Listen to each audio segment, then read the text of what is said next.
राज्यातल्या नगर परिषदा आणि नगरपंचायतींच्या निवडणुकीचा प्रचार आता अंतिम टप्प्यात येऊन पोहोचलाय। सोमवारी 1 डिसेंबरला रात्री 10 वाजता हा प्रचार थांबणार आहे आणि त्यानंतर 2 डिसेंबरला मतदान होऊन 3 डिसेंबरला निवडणुकीचा निकाल लागत सगळं चित्र स्पष्ट होणार आहे। पण अजून सुद्धा प्रचारासाठी शेवटचे 2 दिवस बाकी असल्यानं प्रचाराला आणखी रंगत चढणार हे नक्की। त्यात निवडणूक आयोगानं ऐनवेळी 3 नगर परिषदांची निवडणूक पुढे ढकलल्यानं निवडणुकीची रंगत आणखीच वाढली आहे। राज्यात 200 पेक्षा जास्त नगर परिषदांच्या निवडणुका होत असल्या तरी काही नगर परिषदा आणि नगरपंचायती अशा आहेत जिथल्या निवडणुका राज्यभरात लक्षवेधी ठरलेल्या आहेत। यामध्ये 4 नगर परिषदा आणि 1 नगरपंचायत अशी आहे जिथल्या राजकीय समीकरणांची, डाव प्रतिडावांची आणि प्रचाराची चर्चा ही राज्याच्या राजकारणात होतीये।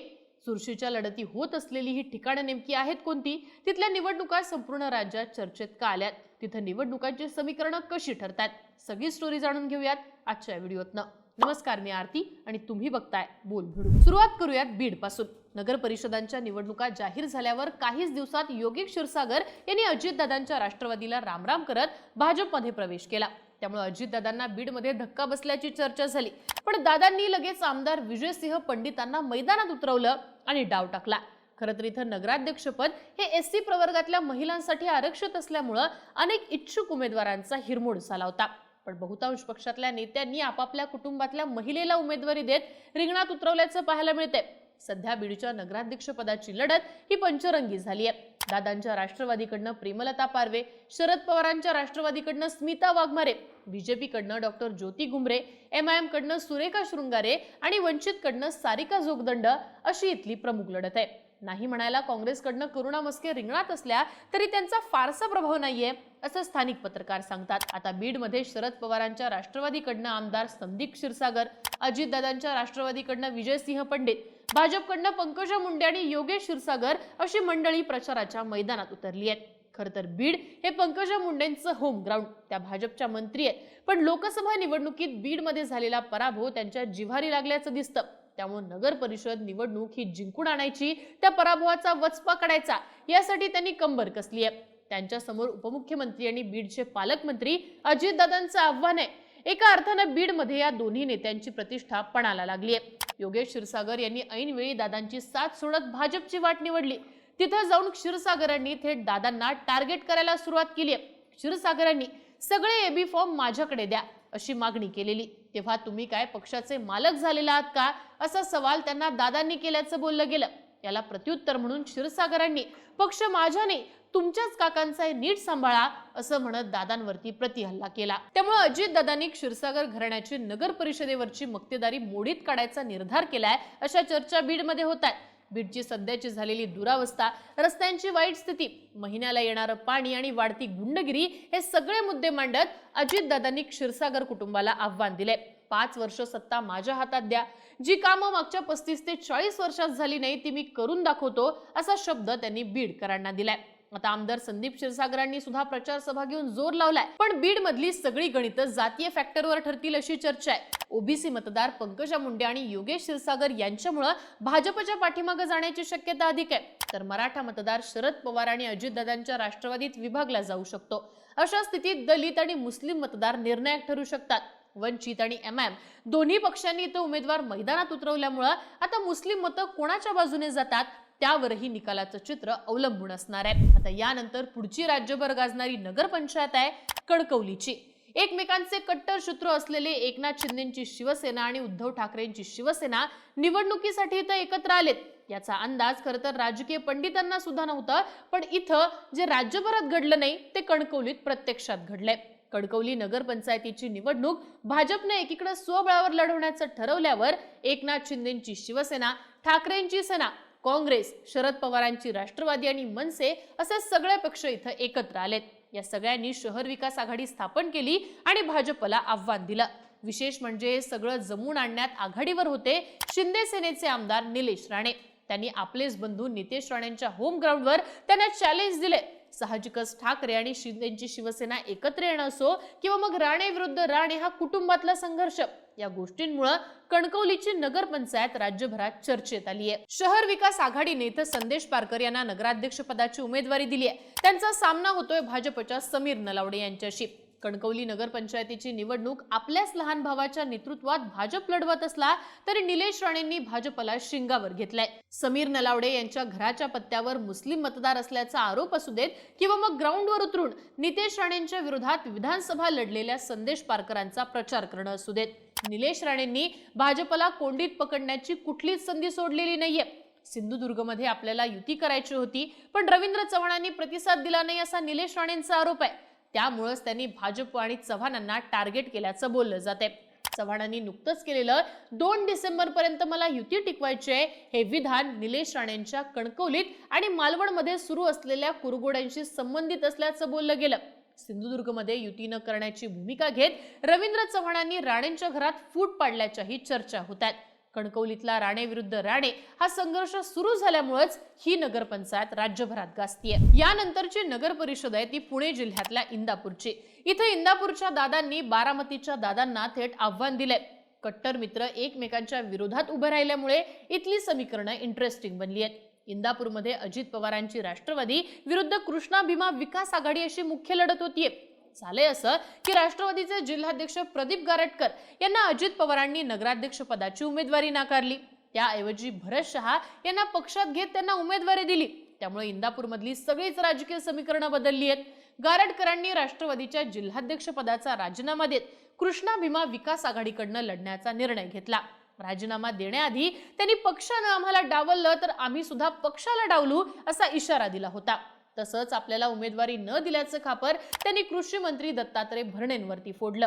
त्यांना त्यासाठी जबाबदार धरून त्यांच्यावरती टीका सुद्धा केली।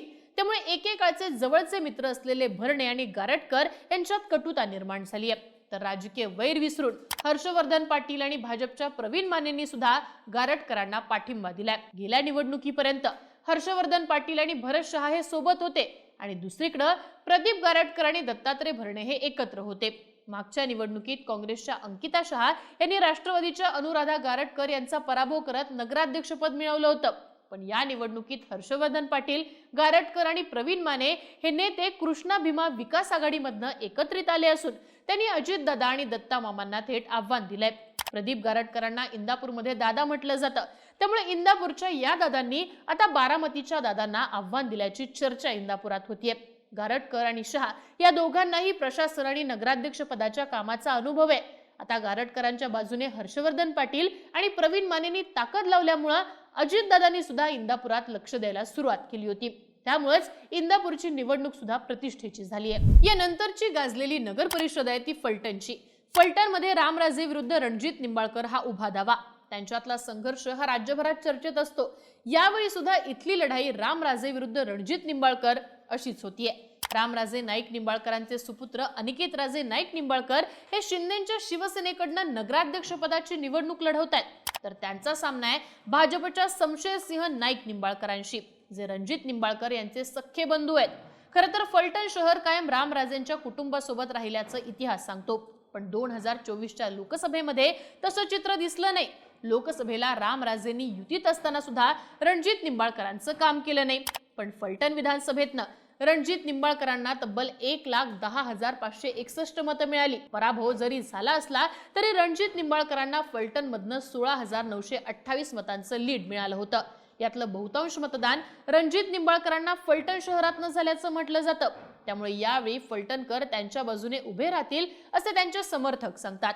आता रणजित निंबाळकरांनी सुद्धा फलटण नगरपालिकेची सत्ता ही 35 वर्ष रामराजेंच्या हातात होती, पण त्यांनी शहराचं फक्त वाटोळ केलं। गटार योजनेचे 128 कोटी कुठे गेले, शाळा दवाखाने बंद पडले, सांस्कृतिक भवन उद्ध्वस्त झालं असे अनेक आरोप रामराजेंवरती केले। तर अनिकेत राजेंसाठी उपमुख्यमंत्री एकनाथ शिंदे यांनी सभा घेत शेर जंगल का हो या राजनीति का, वो कभी बूढ़ा नहीं होता अशा शब्दात त्यांनी रामराजेंचं कौतुक केलंय। त्या डॉक्टर संपदा मुंडे यांच्या प्रकरणात रामराजेंनी थेट रणजित निंबाळकरांवर आरोप केले होते। त्यामुळे आता फलटण नगर परिषदेत रामराजेंचा पराभव झाला तर जनमत हे रणजित निंबाळकरांच्या बाजूने असल्याचं स्पष्ट होईल आणि रामराजेंनी केलेले आरोप केवळ राजकीय विरोधात न होते हे सिद्ध होईल असं बोललं जाते। तर दुसरीकडे आपल्या मुलाला जर नगर परिषदेत निवडून आणता आलं नाही तर रामराजे आणि रघुनाथ राजेंचं राजकारण संपल्यास जमा होईल असं राजकीय जाणकारांचं मत आहे। कारण रामराजेंचा स्थानिक पातळीवर सातारा जिल्हा बँकेवरती चांगला होल्ड होता, पण आता नगर परिषदेच्या निवडणुकीत जर मुलाचा पराभव झाला तर रणजित निंबाळकर प्लस अजितदादा गट एकत्र येत रामराजेंना जिल्ह्याचे एकूण स्थानिक आणि सहकाराच्या राजकारणातनं मायनस करतील. सध्या रामराजे अजितदादांच्या राष्ट्रवादीकडनं पूर्णपणे डिटॅच झालेले आहेत. नगर परिषदेसाठी ते एकनाथ शिंदेंच्या जवळ गेलेत.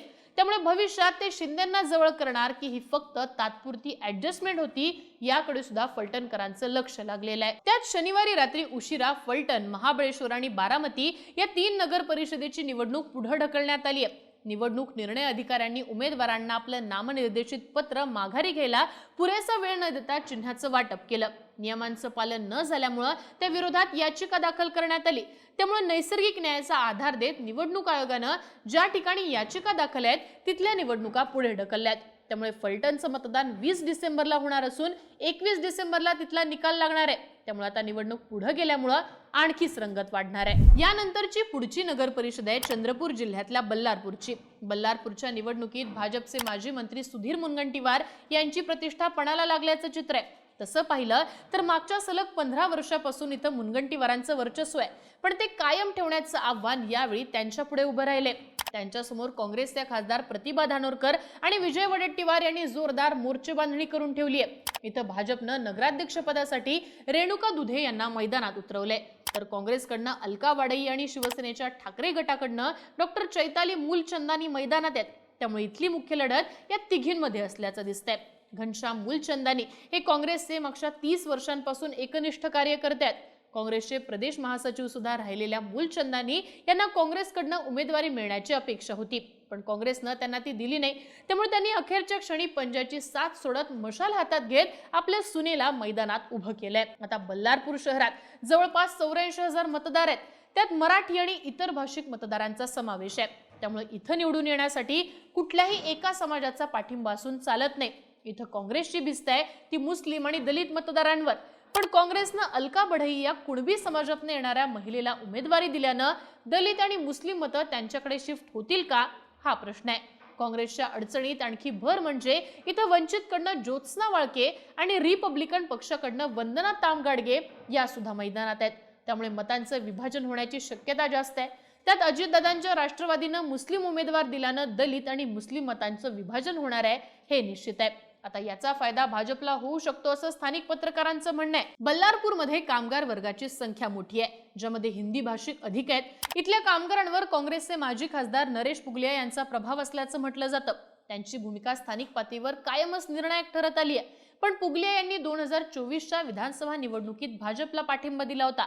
त्यामुळे यावेळी ते ऐनवेळी काय भूमिका घेतात यावरती बरीच गणितं ठरणार आहेत. त्यामुळे कामगार वर्ग ज्याच्या पाठीमागे उभा राहील त्यांचा विजय सुकर होऊ शकतो अशी चर्चा बल्लारपुरात होतीये. त्यामुळे आता 3 डिसेंबरला नेमकं काय होणार, बल्लारपूरसह इतर सगळ्याच नगर परिषदांच्या आणि नगर पंचायतीच्या निवडणुकीत कोण बाजी मारतं हे पाहणं महत्त्वाचं आहे. या सगळ्याविषयी तुम्हाला काय वाटतं? याशिवाय राज्यात इतर कोणत्या नगर परिषदा आणि नगर पंचायतीच्या निवडणुका गाजतायत? आम्हाला कमेंट बॉक्समध्ये प्रतिक्रिया लिहून नक्की कळवा आणि अशाच माहितीपूर्ण व्हिडिओसाठी बोलबिडीच्या YouTube चॅनलला सबस्क्राईब करा.